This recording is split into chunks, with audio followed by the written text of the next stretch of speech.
Kirby said that this running back room was, quote, as talented as we've ever had, Matt DeBerry. And all I could think when I kept rereading that quote was, you had DeAndre Swift, Nick and Sony all and Elijah, and like that was a loaded up running back room. And now he's saying there's this talent. I mean, you think he's forgotten that or what? Like, what do you think? No, I think they've got different type of guys. These are bruisers. These are muscular, physical, run through you type of guys. And if Branson Robinson is healthy, that is huge, because Roderick Robinson is like 230, and he was trucking some of those Florida State defenders. 230, I mean, all muscle. And Etienne has a muscular kind of frame for his size, but he brings probably more speed than anyone. But Nate Frazier's really good. Right. But let's stick with Etienne just for a moment. We've both seen him. We've not seen him at Georgia. Obviously, no one has. But at Florida, he was one of the two guys, and maybe the quarterback, whoever the quarterback was at the time. Florida had three NFL level players, like first round draft pick level players on that 22 team. And then this past year, in the skill position, it was Pearsall and Etienne. Well, now Etienne, what's he going to bring to Georgia? That's my question. Is he really DeAndre Swift? Because if he's something like that, yeah, it is a little bit of a different ball game. Yeah, that'd be great if he's anything close to that. I don't think he's DeAndre Swift, right? But he gives them that element of quickness, burst up the middle. They need cheap, easy touchdowns. He's tough to bring down from behind too. So he's a guy, when he gets going, he can really take off for a big gain. But they brought him in for a reason. I'm sorry, Matt. Branson Robinson is looking like he's going to be back. Kirby said today that they're going to load manage Branson, which seems to me to make sense. It's a very scientific. This is not like it was 20 years ago. I mean, like, I know Ron Corson's been at Georgia for a long time, but there's so much data involved now for Georgia and Kirby and so forth.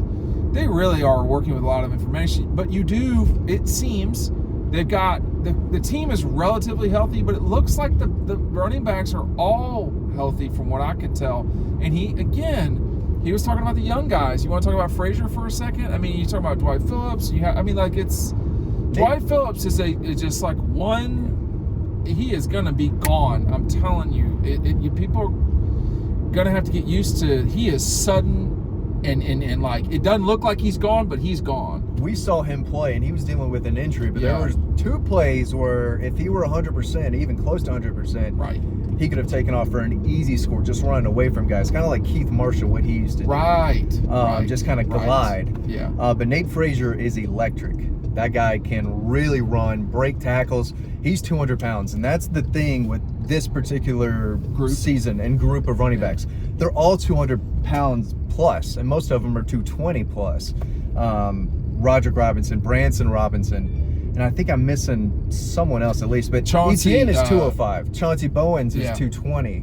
Nate Frazier, again, 205. Dwight Phillips isn't, but... No, he's not. And my full disclosure, his father and I played basketball together in high school.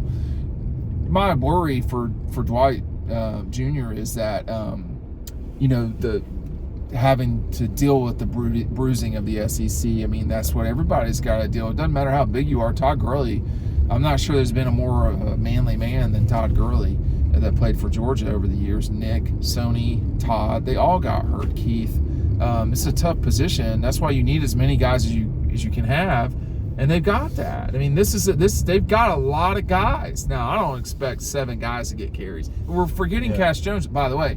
Roderick Robinson, Branson Robinson, Cash Jones, those 3 guys, they've all scored in SEC games, if I'm not mistaken, for Georgia. Obviously, Etienne has scored in an SEC game. So these are legit. He says he really likes the room. He says it's as good as we've seen, as they've had. I mean, DeKalb County, way up here. Wow. Yeah. We're like 45 minutes from DeKalb County. We're going to see about that. I want to say this, though, Matt. If they're as talented as, I cannot remember the exact quote, but it's something like, if they're as talented as they've ever been at Georgia at running back, like if that's a serious thing, because he doesn't normally talk like that, They're going to score a shit pile of points. 2014. Sorry, Jeff Foxworth. 2014, when you had Nick and Sony and Todd. Todd was the best player in the country. But that wasn't Kirby's group. It wasn't Kirby's group, but Yeah. if that's what he was talking about specifically, since he's been the coach. Well, I mean, in 05, they had a really good, it was Danny and Thomas Brown, and I mean, like, that was a really Craig Lumpkin. 07 wasn't bad with no Sean and Thomas. No, Sean was not on that 05. 07, I mean. I know, and I'm confusing myself now. But this group, like legit, are they really, like, I'm a little skeptical that what he said is I think with the offensive line, the continuity there. Yeah. I think. What makes a running back? The running back or the line? It's easy when you've got guys who are 220 who are athletic enough to break tackles on their own. If they don't get touched till 7 yards down the field on a lot of these runs, then you're talking about 6-7 yard runs for most teams are 12 to 14 yards at Georgia in some cases, and they just wear on you. And you want to talk about taking your opponent and driving them into the ground like they did with Nick and Sony. Yeah. These guys have the ability to do that and just wear down teams in the second half. But there's some bruisers, and they keep the chains moving, and they're going to be great around the goal line. 4th and 1, 4th and 2. Nate Frazier can catch the ball out of the backfield. ETN can catch the ball out of the backfield. So they are weapons. Right. But you've got a lot of size in this group. You do. And again, though, getting back to ETN, who is not small, but, you know, do they have, how many, you know, Roger Robinson, Branson has shown a little bit, but this is not this, what I'm about to say is not Branson necessarily, but ETN it is. How many 30, 40, 50-yard touchdowns are you going to get? One treat, you know, what I call cheap touchdowns, where boom, like it's over. That's been missing at Georgia for a while. You know, James Cook's not been around for some time. Zamir didn't get you that, but Zamir was steady. They don't, you know, you're going to want to have that as a team. Like you're going to want to have the cheap, easy touchdowns. And if you can stack up a power run game with what they're going to be doing, throwing the football, it may very well be difficult. I just can't get out. It may very well be difficult to slow this thing down. I'm telling you, I really think this offense can be exceptionally good. Ryan, I think, thinks it's going to be better than I do. He was talking about 45 points a game. That'd be 4 more than last year.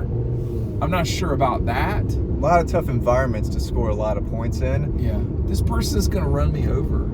You see this? No, they're ready. They're ready for the season to be here. But listen, they're going to be able to run the ball on just about everyone. It's going to be really tough for a team to have enough on the front 7 to stop Georgia's rushing attack. And a lot of that is the offensive line. I think that's going to be a really, really good group. And if Jared Wilson can be anything close to Cedric Van Pran at center, they're going to be able to run the ball effectively because of the offensive line and because of the backs and what they bring to the table as well. A couple of things real quick. Make sure you sign up for the newsletter. It's free. You get our stories sent to you. We can't talk about every single story we've got, so make sure you sign up. That link is down below. The other thing is, there's a lot. I mean, listen, they're going to miss Cedric Van Pran. And today, Tate Ratledge was talking about how he was taking snaps at center and so forth. So I don't know if we've got center figured out at Georgia quite yet. Okay. We'll see. I mean, if it's Wilson, then you got Ratledge kicking over at guard. I mean, I don't know.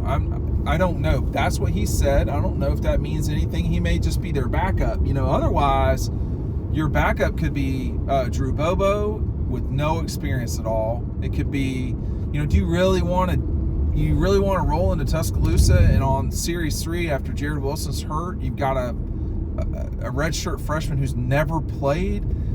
No. So not ideal. No, it's not ideal. But that's a situation that can happen. They're in right now. Yeah, that can happen. And I mean, this is sort of speaking ignorantly about their depth. But that's one thing that Kirby talked about today is, hey, we have a lot of guys, but we don't have a lot of experience on the offensive line. So that's going to be something that Stacey and company will have to deal with. But this run game is something that Georgia, you think, can lean on. Because a passing game is not always there. Yeah. You can literally turn around and give the ball to a running back. That's easier than throwing it, man. You can use it early in the game. You can use it to set up the pass and kind of impose your will. If you want to play a physical style of game, tough on the road environment, it makes things easier on the quarterback. And Carson Beck will be the first to say that. And if you give that guy more help than he already needs or already has, then it's going to be really tough to stop this offense, because I think he could have a big year, not only because of the offensive line, but he's got a lot of receivers. I think they're pretty deep there. And they've got some playmakers at tight end as well. So if he's got a running game that he can rely on each and every week, this offense is going to be really good. But can they do it on the road consistently? Well, running be tested. Running helps. Yeah. I mean, I'm just trying to think of a time when they couldn't run on the road and Clemson won. has a front seven. No, I know, and I'm not going to stop talking about that. Now, Georgia, even with Clemson's front seven, and like Sammy's probably going to start. Yeah. But good player. He's a good player, but they can take advantage of that. You're starting your freshman. I mean, like, that you're going up against number 1 Georgia and a very good offensive line. But just to say this real quick, I'd have to go back and look. But when you're not running it, particularly, I mean, like anywhere, but particularly on the road against Texas in the future or whoever, if you're not running on the road, it's going to be hard to win. It just is. And I mean, you saw last year, I would say that one of the toughest games Georgia played was Missouri, and another tough one was Auburn. And both those teams had success running the ball against Georgia. Auburn because they chose not to throw it, but Mizzou because they just did. Yeah. And anyway, needless to say, running the ball in this league, you got to do it. Thanks for watching.